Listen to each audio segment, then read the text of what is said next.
Sí, ya.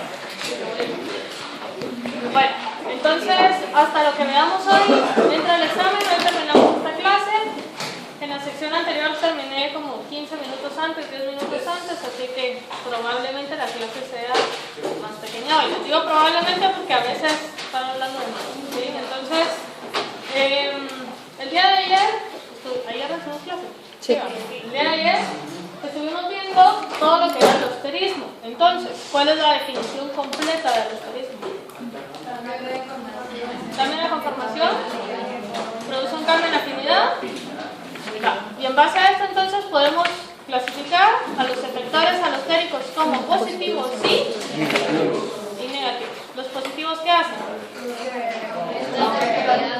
Aumentan la afinidad. ¿Y el negativo? Disminuyen la afinidad. Vale, entonces ahorita lo que nosotros vamos a empezar a ver es efectores alostéricos para la hemoglobina, ¿sí? Todos los que vamos a ver son efectores alostéricos negativos. La hemoglobina tiene un efector alostérico positivo. ¿Quién es? El oxígeno, ¿sí? Porque ya vimos que una molécula se unía la otra más rápido, porque el mismo oxígeno está haciendo que se favorezcan esos cambios de conformación, ¿sí? El primer efector alostérico negativo que vamos a ver son los protones. Y esto fue descrito por alguien de apellido Bohr, y por eso se conoce como el efecto Bohr. Cómo la disminución en el pH de la sangre puede ocasionar un aumento en la concentración de oxígeno, ¿sí? Para poder entenderlo, necesito que piensen en el esquema que hicimos ayer, en donde había relativamente menor pH. ¿Tejidos o pulmones? En los tejidos, ¿sí? En los tejidos. Entonces, si tengo menor pH, quiere decir que mi concentración de protones es más alta, ¿sí? Es mayor. Entonces, un aumento en la concentración de protones va a producir mayor liberación de oxígeno, ¿sí? Entonces decimos que un aumento en la presión de dióxido de carbono va a disminuir el pH. ¿Cómo lo va a hacer? Si se recuerdan, ayer decíamos, hay una enzima que es la anhidrasa carbónica que puede hidratar al CO2. Al momento que hidrata al CO2,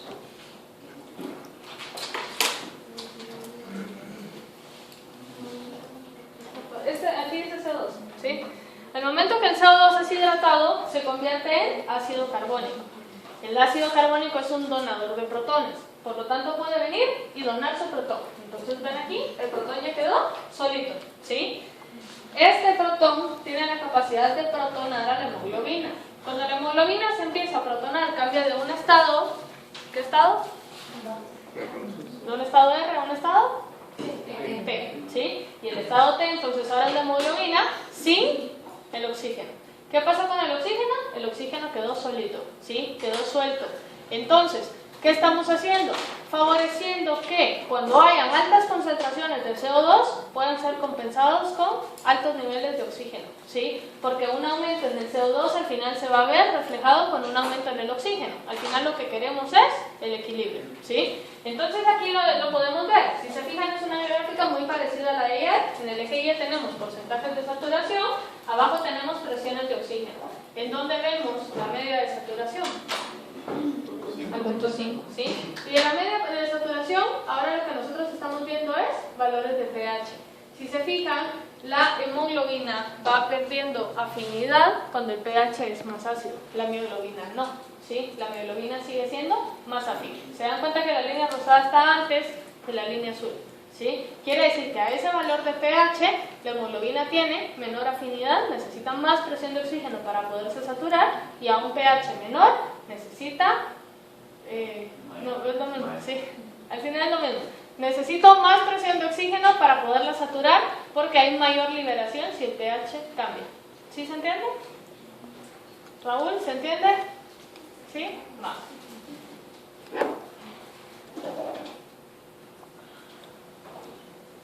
Aparte, si se recuerdan ayer que decíamos, se produce oxígeno. ¿En dónde se producía CO2? Digamos que se producía en el ciclo de Krebs. Y que al final salía de la célula. Y decíamos cómo podemos sacar el CO2. Donde alguien mencionó que podía unirse a la hemoglobina, ¿sí? Y yo les dije, eso no ocurre todo el tiempo. Ocurre en un porcentaje más pequeño. generalmente el CO2 de ser gaseoso se convierte a un CO2 acuoso con un factor de disolución y puede viajar disuelto en el plasma. Y un muy pequeño porcentaje puede viajar solito por difusión de gases, ¿sí?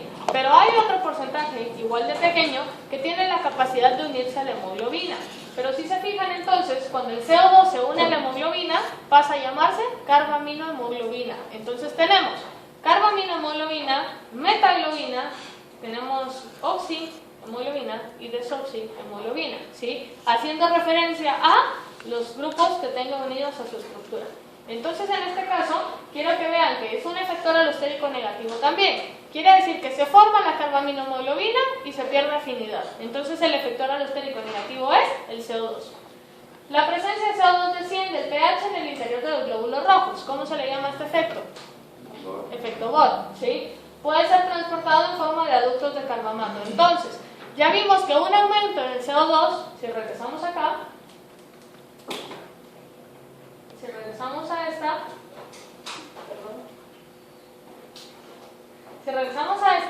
vemos que un aumento en el CO2 produce un aumento de protones. Quiere decir que el efecto Bohr al final va relacionado a la formación de aductos de carbamato, ¿sí? Entonces, me interesa que vean a qué posición de la hemoglobina. Es que me saltó una diapositiva. Quiero que vean a qué posición de la hemoglobina se está uniendo el CO2.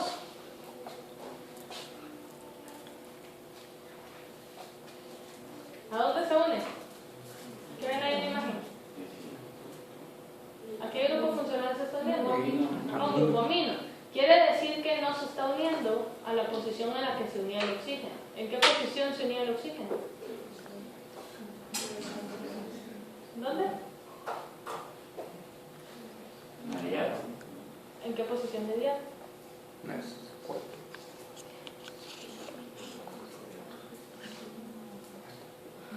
¿No que estaban estudiando, pues, en qué posición de diálogo se une? Ahí eso sí ya lo tienen que saber. ¿No ven el hemoglobina el primer año más? ¿Ah? En el sexto enlace de coordinación.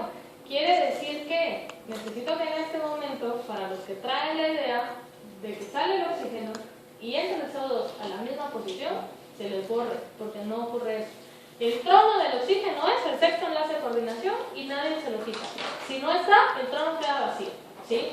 Pero si la hemoglobina va a unir CO2, no lo hace en el grupo hemo, lo hace en los aminos, principalmente aminos terminales o cualquier amino disociable se pueda tener, porque solo los aminos pueden formar estos aductos de carbamato.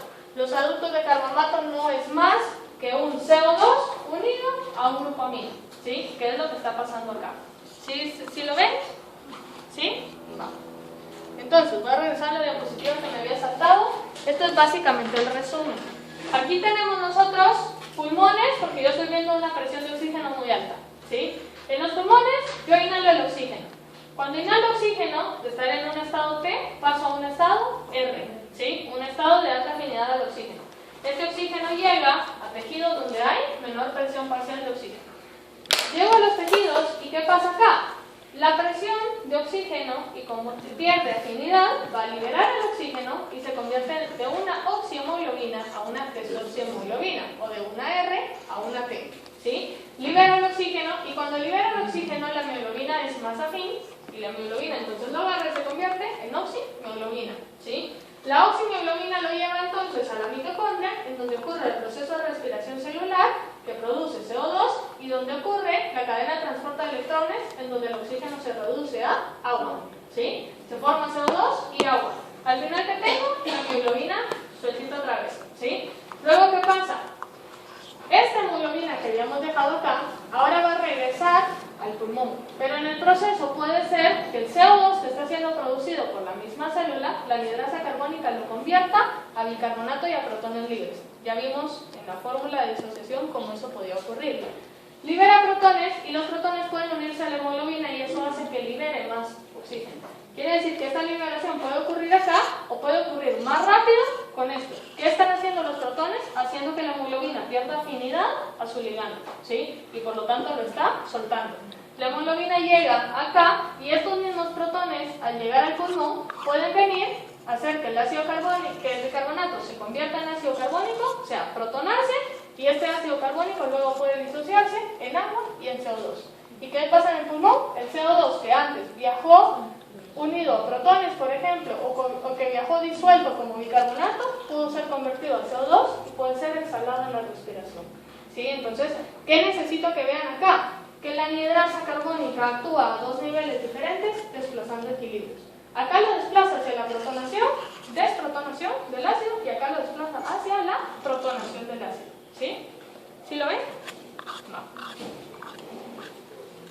Tenemos otro efecto alostérico negativo, que es el 2,3 bifosfoglicerato. Este 2,3 bifosfoglicerato no lo hemos conocido aún. Lo vamos a ver cuando veamos glucólisis. Solo, ¿cómo se separan los protones directamente de la hemoglobina para conformar después el dióxido de carbono? La reacción reversa. ¿Sí? Si se fija esta reacción, la formación del adulto es completamente reversible. ¿Qué desplaza una reacción reversible? Concentración de productos y sustratos. Quiere decir que si en el oxígeno usted tiene, en el pulmón usted tiene gran cantidad de oxígeno, tiene baja concentración de CO2. Si tiene poco CO2, ¿hacia dónde se desplaza el equilibrio? Hacia la formación de CO2. ¿Sí? Si usted en la célula tiene mucho CO2, ¿hacia dónde se desplaza el equilibrio? Hacia la protonación. ¿Sí? Formación de oxígeno no se puede a partir de CO2. Solo las plantas. ¿Sí? Entonces acá, y es a partir de agua, no a partir de CO2. Entonces acá nosotros vemos que el CO2 lo que va a hacer es que se desplace hacia la formación de ácido carbónico. ¿Sí? Entonces el equilibrio es lo que va desplazando las reacciones. Que tenga más sustrato, que tenga más producto. Como en el tejido usted tiene más CO2, se desplaza hacia el otro lado. Como en el pulmón usted tiene más hemoglobina protonada, por ejemplo, más oxígeno, menos CO2, se desplaza hacia la formación de CO2. Regina, disculpe, ¿qué fue lo que dijo de la anhidrasa carbónica? Que actúa en dos maneras, pero ¿en qué? La anhidrasa carbónica es lo que hace la reacción de la que estamos hablando. Esta reacción reversible es la hidratación del CO2. Si yo le pongo una molécula de agua al CO2, ¿qué forma? Ácido carbónico. Si yo deshidrato el ácido carbónico, ¿qué forma? CO2. ¿Sí? Quiere decir que la anhidrasa carbónica, si se fijan, necesita agua y libera agua. Es una reacción completamente reversible. ¿Sí? Bueno, como les decía, ¿alguna otra pregunta? ¿No? El 2,3 bifosfoglicerato todavía no lo conocemos porque es un intermediario glucolítico. Un intermediario glucolítico es algo que ocurre en glucólisis, o sea, de glucosa a piruvato en algún momento ocurre, ¿sí? Vamos a ver exactamente en qué momento, pero no hoy, ¿sí? Entonces necesito que tengan en cuenta qué está pasando, ¿sí? ¿Bajo qué circunstancias voy a degradar yo una molécula de glucosa? ¿Qué necesito? ¿Por qué lo estoy degradando? Necesito energía, ¿sí? Si necesito energía, quiere decir que necesito que la cadena de transporte de electrones vaya más rápido, porque es la que se va a encargar de producir energía, ¿sí? Si la cadena de transporte de electrones va más rápido, ¿qué necesito al final? Oxígeno, porque es el aceptor final. Quiere decir que necesito más aceptores finales.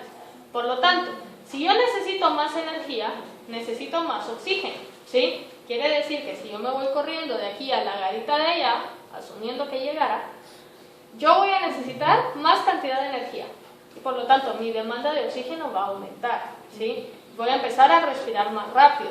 Pero entonces, yo necesito que la hemoglobina suelte ese oxígeno más rápido. O sea, si lo está transportando, aumenta mi flujo sanguíneo, los eritrocitos van más rápido, la hemoglobina llega al tejido, pero si no hay algo que haga que lo suelte rápido, probablemente va tan rápido el flujo sanguíneo que probablemente se la lleve de regreso, ¿sí? Entonces, ¿qué pasa? Si yo estoy degradando glucosa, voy a producir en algún momento 2,3 bifosfoglicerato. Entonces, este puede funcionar como un efector alostérico negativo. ¿Qué hace con el oxígeno de la hemoglobina? Lo suelta. ¿Qué hace con la conformación de la hemoglobina? La cambia. ¿De qué a qué? De R a T, ¿sí? Se une la hemoglobina cambiando la conformación a T. Tiene un sitio aniónico de unión. Un sitio aniónico se va a unir a un sitio catiónico, ¿sí? Entre las dos cadenas beta. Entonces, si se fijan aquí, ¿quién me preguntó algo de la estructura aquí y allá? No fue aquí. Que me dijeron es así, o es así, las cadenas. No fue aquí. Va, no es importante, solo era para que lo vean.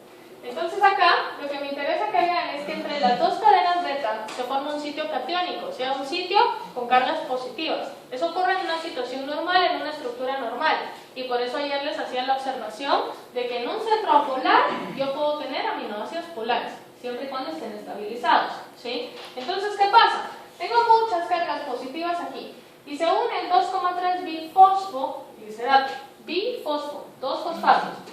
Fosfatos que se desprotonan a pH fisiológico, o sea, un fosfato si tiene 3 oxígenos tiene 3 cargas negativas y ahora tengo 2, quiere decir que tengo 4 o 5 cargas negativas, ¿sí? Entonces en este caso yo estoy viendo que estas 5 cargas negativas se van a unir a este sitio catiónico de unión, ¿sí?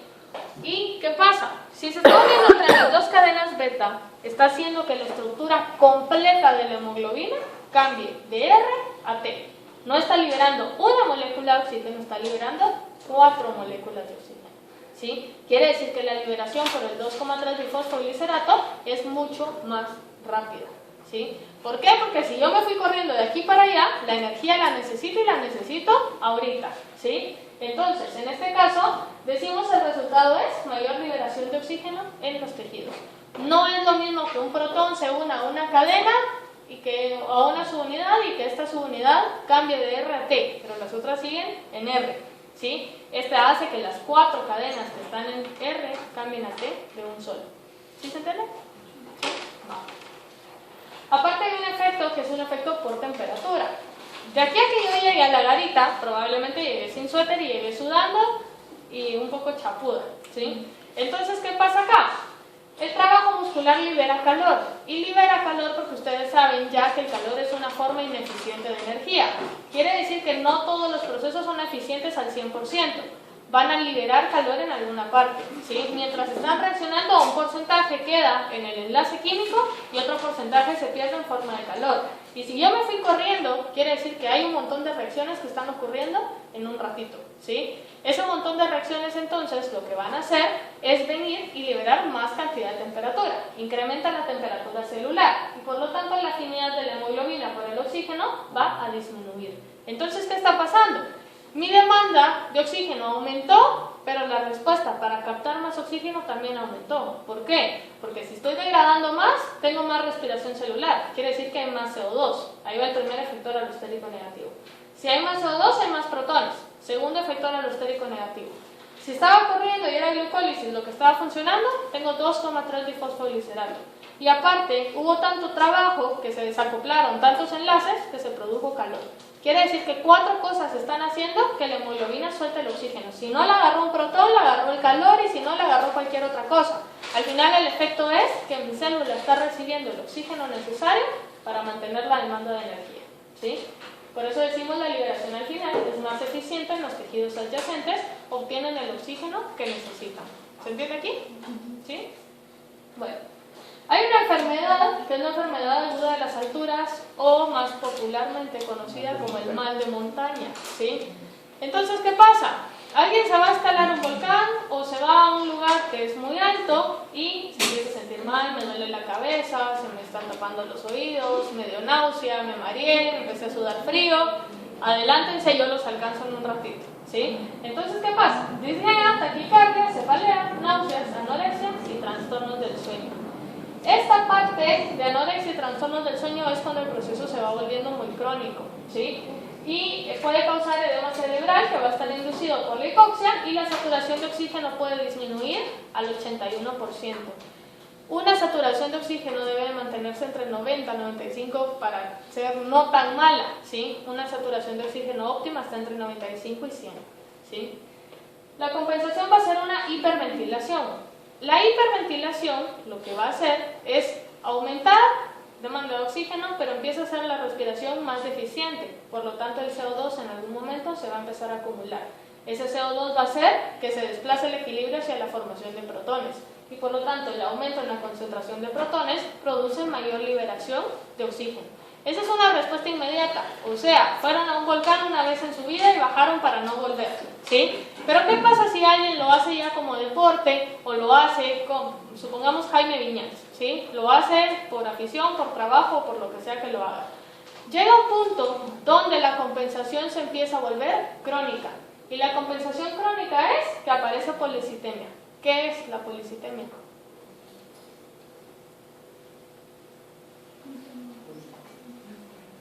A ver, policitemia. Muchas células. Ah, va. ¿Qué tipo de células?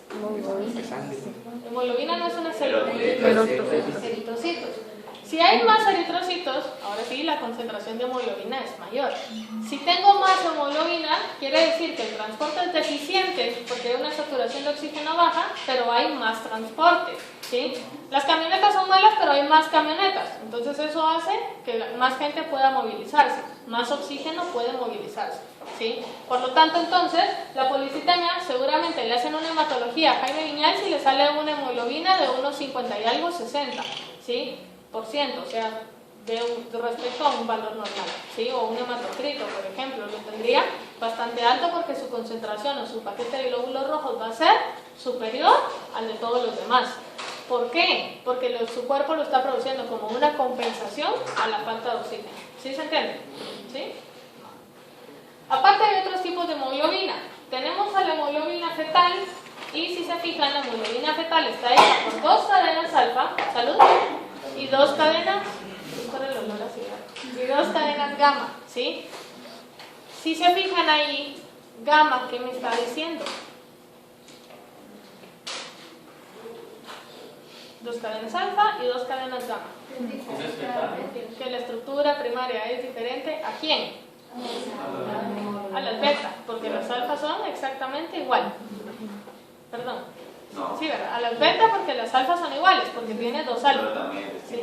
No sé cómo se los dije antes, pero ¿qué me dijo? ¿Qué me dijo? Que también son distintas a las alfas. También son distintas a las alfas, sí.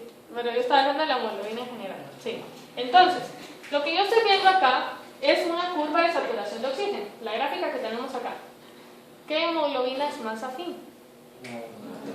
Una hemoglobina fetal. ¿Por qué? Porque yo estoy viendo que la saturación al 50% necesita menor cantidad de oxígeno que la hemoglobina madura, digamos, o la hemoglobina normal para poderse saturar al 50%, ¿sí? Si los vuelven a evaluar a un valor más alto, la diferencia no es muy significativa, ¿sí? Entonces, en este caso, quiero que me digan por qué una hemoglobina fetal debe de ser más afín que una hemoglobina normal.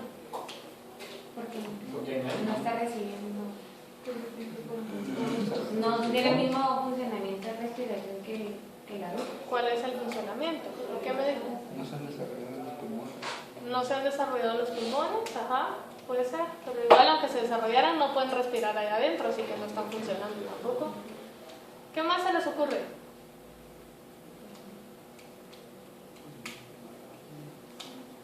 ¿En dónde está el feto?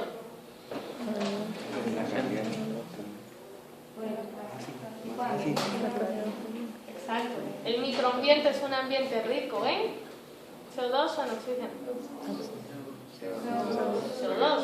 El feto no está creciendo en el pulmón, ¿sí? Está creciendo en los tejidos. Quiere decir que está en un ambiente rico en CO2. Por lo tanto, su hemoglobina debe de comportarse como la mioglobina. ¿Se recuerdan?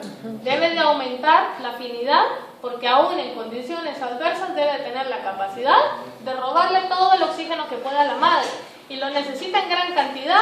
¿Por qué? Porque hay un montón de trabajo celular que hacer, porque hay una reproducción celular muy avanzada. Y por eso es que las pobres embarazadas andan cansadas todo el tiempo, ¿sí? Se fatigan con subir un par de gradas, se fatigan con caminar de aquí al parqueo, ¿sí? ¿Por qué? Porque su demanda de oxígeno es mucho más alta. ¿Por qué? Porque están perdiendo oxígeno, en los tejidos del feto, ¿sí?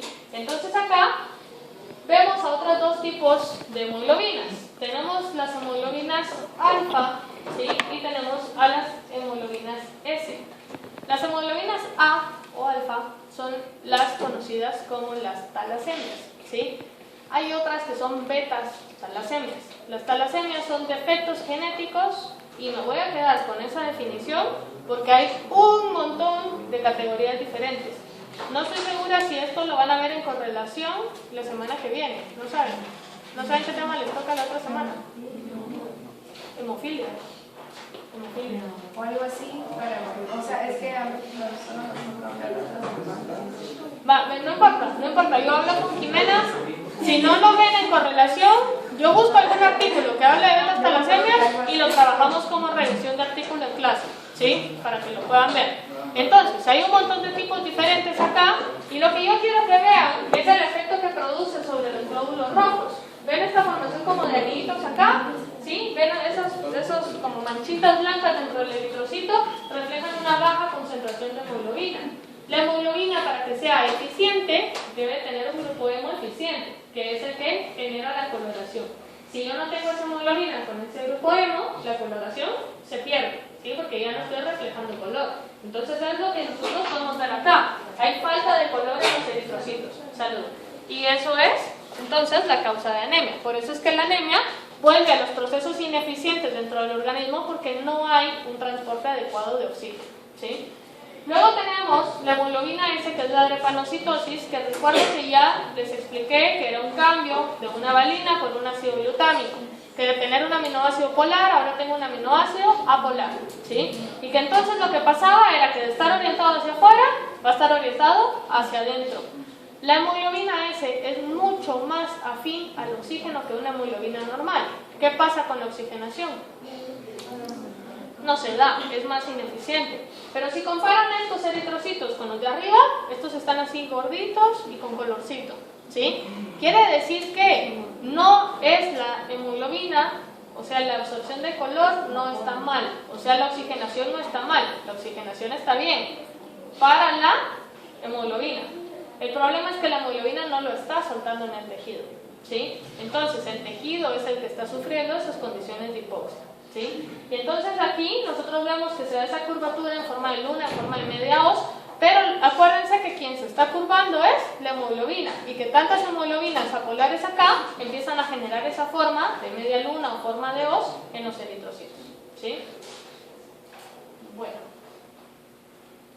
vamos ahora con los anticuerpos.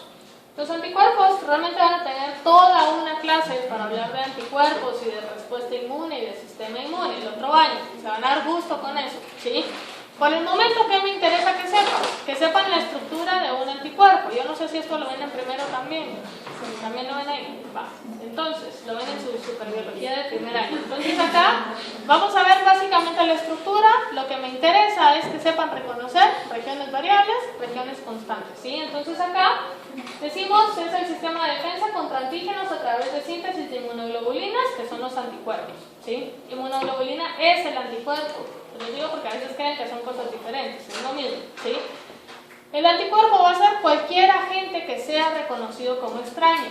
No les digo cualquier agente extraño porque en algunos casos las mismas células o los mismos componentes del cuerpo son conocidos como extraños. Lo importante acá es que el antígeno va a ser tomado como el enemigo, ¿sí? Y todo lo que sea considerado como enemigo va a sufrir un ataque, ¿sí? Los anticuerpos son sintetizados por los linfocitos para formar complejos antígeno-anticuerpo. Entonces los linfocitos son las células y son las células que van a producir el anticuerpo, ¿sí? El anticuerpo va a ser entonces la proteína. Se los digo porque a veces creen que es la célula que va a atacar.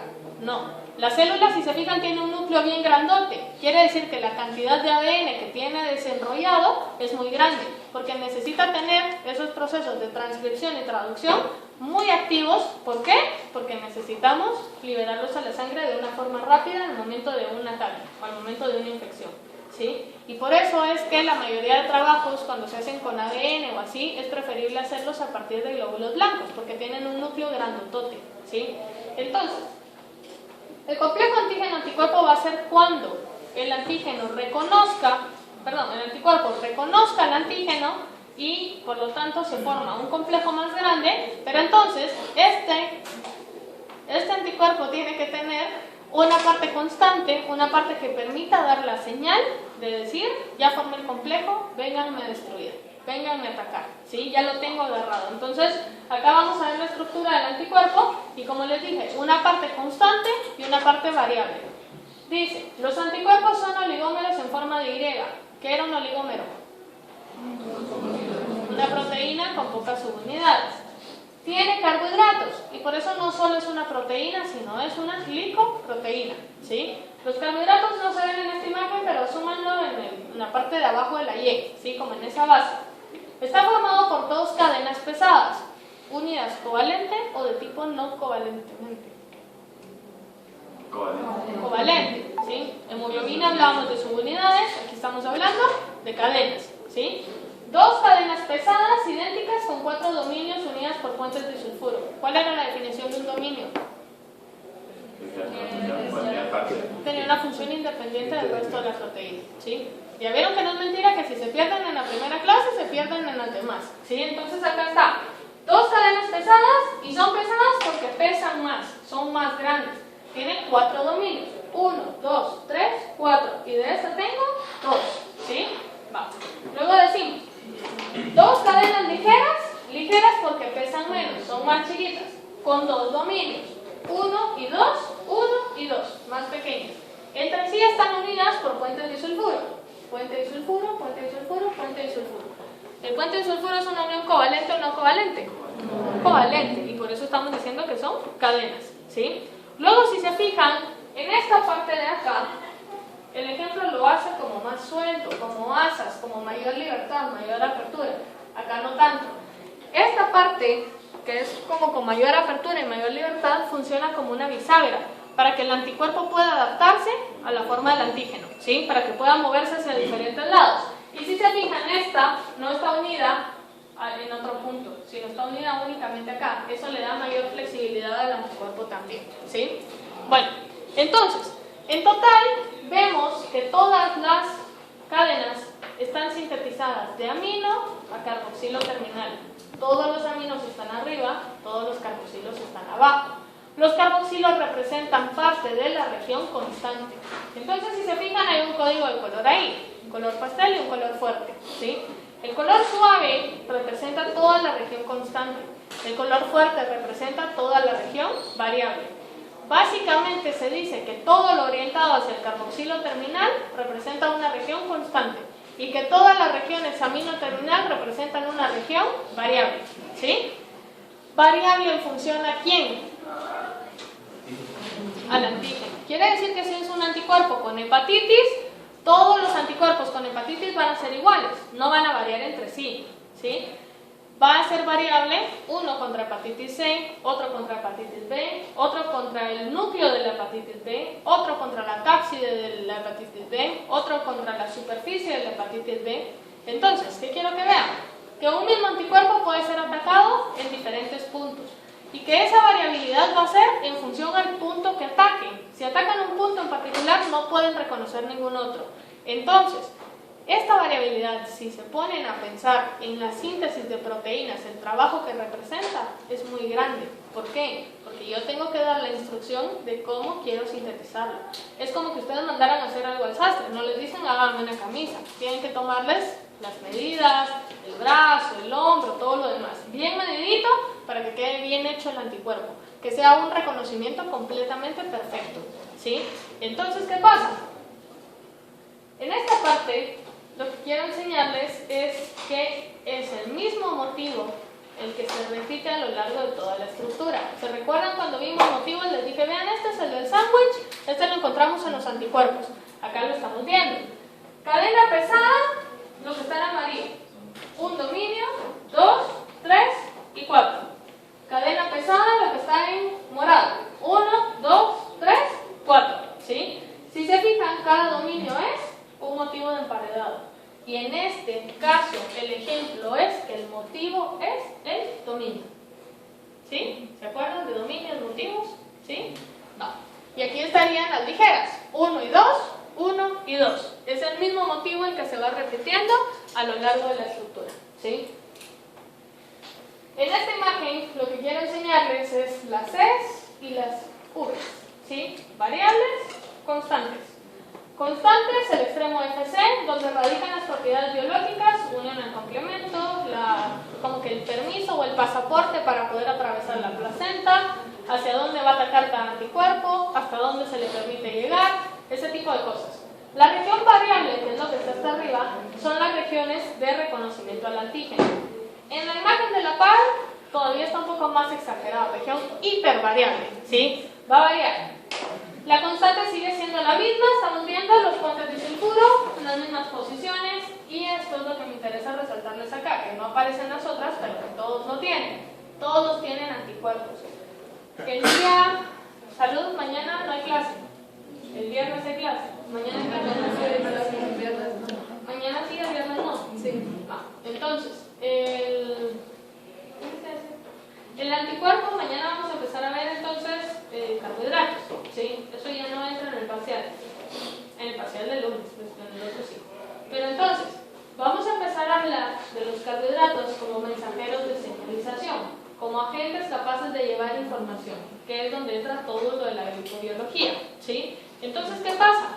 Todos los carbohidratos que tiene este anticuerpo acá van a ser como sus sistemas de comunicación, y son regiones constantes porque todos los anticuerpos, independientemente de a quién ataquen, deben de tener ese sistema de comunicación para decir, vénganme a atacar, vénganme a degradar, que me dé el complemento, que me fagocite un macrocito o así, ¿sí? Dependiendo de cuál sea el caso. Entonces acá vamos a ver que hay diferentes tipos de inmunoglobulinas. Ustedes saben que hay G, que hay M, A, D, E, ¿sí? Entonces acá, estas son las más grandes. Algunas pueden presentarse como dímeros o como pentámeros, dependiendo de quién sea. Estas, que son las más grandotas, si se fijan es lo mismo que se va repitiendo. Una Y, otra Y, otra Y, otra Y. La ventaja de esta inmunoglobulina es que es tan grande, y si se fijan, esta sí es hipervariable, porque vean la cantidad de aminos terminales que tiene. Quiere decir que el área superficial de reconocimiento es mucho más grande, ¿sí? Y por lo tanto, estas, si son más grandes, obviamente son un poco más difíciles de sintetizar. Pero si se dan cuenta, prácticamente está disparando en cualquier dirección. Este tipo de inmunoglobulina se sintetiza primero cuando ustedes están presentando a un antígeno, cuando ustedes están presentando a un agente extraño. ¿Por qué? Porque lo van a examinar por todos lados, lo van a reconocer, van a identificar las regiones más fáciles para poder atacar. Después van con el chisme al linfocito, y el linfocito empieza a sintetizar ya los más chiquitos, los que tendrían solo la forma de Y. Estos más pequeños, que serían entonces las inmunoglobulinas G, van a tener la capacidad de ir a atacar, pero ya va a ser un ataque dirigido, específicamente a un área en particular del antígeno. Y por eso muchas veces en algunas vacunas, en lugar de inyectar esto que produce una respuesta más fuerte, lo que hacen es inyectar inmunoglobulinas G para poder tener ese como backup, ¿sí? Entonces las inmunoglobulinas G no desaparecen, sino todo el tiempo se están sintetizando. Estas se sintetizan únicamente cuando acaba de empezar la infección, y después desaparecen y le dejan el trabajo a todas las G para que empiecen a trabajar. Por lo tanto, entonces, me interesa que sepan que la inmunoglobulina G va a estar presente todo el tiempo, y por eso es que ustedes no se pueden enfermar 2 veces de gripe, al menos no del mismo virus, ¿sí? ¿Por qué? Porque ya su sistema inmune reconoce el virus, y la próxima vez que se van a enfermar, ya lo saben atacar, ¿sí? Entonces, el problema con los virus es que mutan un montón, entonces con un pequeño cambio que hagan, el anticuerpo ya no lo reconoce, ¿sí? Bueno, esto que está acá es una lisosima, que sería lo que está aquí en el centro, es una enzima, y estos son anticuerpos creados contra la enzima. Lo que quiero enseñarles acá es que vean las regiones de complemento hacia el antígeno. Esto solo puede reconocer esta región, no puede reconocer ninguna de acá. Esto puede reconocer solo esta, no puede reconocer ninguna otra. Pero si el pentámero dio la señal de que se sintetizaran los 3 contra los 3 diferentes, vamos a tener 3 tipos diferentes. Y por eso es que a veces en hepatitis es importante medir, y es un dolor de cabeza poder entender el pico de la enfermedad, porque hay anticuerpos contra núcleo, anticuerpos contra superficie, anticuerpos contra la cápside. Anticuerpos son como 5 o 6 anticuerpos diferentes, los que se elevan porque el virus es atacado desde diferentes puntos. Pero dependiendo de cómo vayan subiendo los anticuerpos, podemos ir midiendo el estadio de la enfermedad, ¿sí? Entonces, con eso termino esta clase. ¿Alguna pregunta? ¿No? Bueno, entonces para el examen sería de la clase 1 a esta, que es la 5, las hojas de trabajo y los capítulos 3 y 4 de horas, ¿sí? Es poco contenido, así que traten de aprendérselo todo, ¿sí? Porque el examen dura 2 horas.